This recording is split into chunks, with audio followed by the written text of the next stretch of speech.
Hi friends, welcome to ఇంతి kitchen. ఈరోజు నేను బనానా మిల్క్ షేక్ చేస్తున్నానండి. ఈజీగా మనం సమ్మర్లో ఇలాంటి కూల్గా మనం చల్లగా ప్రిపేర్ చేసుకుంటే చాలా బాగుంటుంది. మనం ఈజీగా ఎలా చేసుకోవచ్చో చూద్దామండి. ఇంట్లోనే ఒక 4 బనానాస్ తీసుకున్నాండి. వీటిని చిన్న ముక్కలుగా కట్ చేసుకున్నాను. ఫస్ట్ మనం ఇలా కట్ చేసుకున్న తర్వాత మనం ఒక మిక్సీ జార్ తీసుకోవాలండి.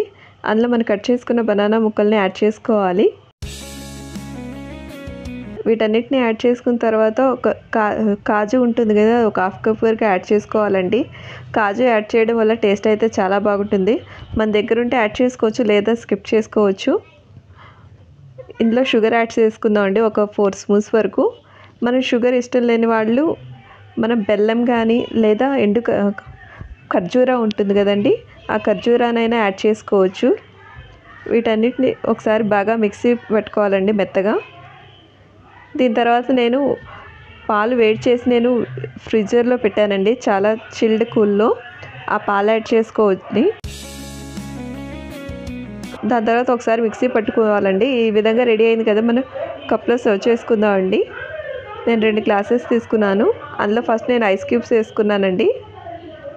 ఐస్ క్యూబ్స్ వేసిన తర్వాత మనం ఇందాక రెడీ చేసి పెట్టుకున్న మిల్క్ షేక్ అనేది యాడ్ చేసుకోవాలి రెండిట్లో. మనం చాలా సింపుల్గా చేసుకోవచ్చండి. బనానాస్ ఉంటే చాలు మన ఇంట్లో. మన వేసవి కాలంలో చల్లగా ఇలా మనం రెడీ చేసుకొని మనం తాగొచ్చండి. ఒకసారి బాగా మిక్స్ చేసుకున్న తర్వాత మన హార్లిక్స్ కానీ బూస్ట్ కానీ పైనుంచి యాడ్ చేసుకోవాలండి. నేనైతే బూస్ట్ యాడ్ చేశానండి, 1 స్పూన్ వరకు.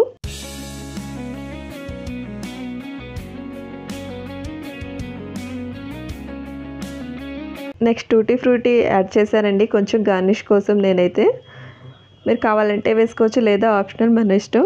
మన డ్రై ఫ్రూట్స్ అయినా యాడ్ చేసుకోవచ్చండి. మనకు బనానా మిల్క్ షేక్ అనేది రెడీ అయిపోయింది. చాలా ఈజీగా మనం చేసుకోవచ్చండి. నా వీడియోస్ కొత్తగా చూసేవాళ్ళు సబ్స్క్రైబ్ చేసుకోండి. నా వీడియోస్ నచ్చితే లైక్ చేయండి, షేర్ చేయండి. Thank you for watching.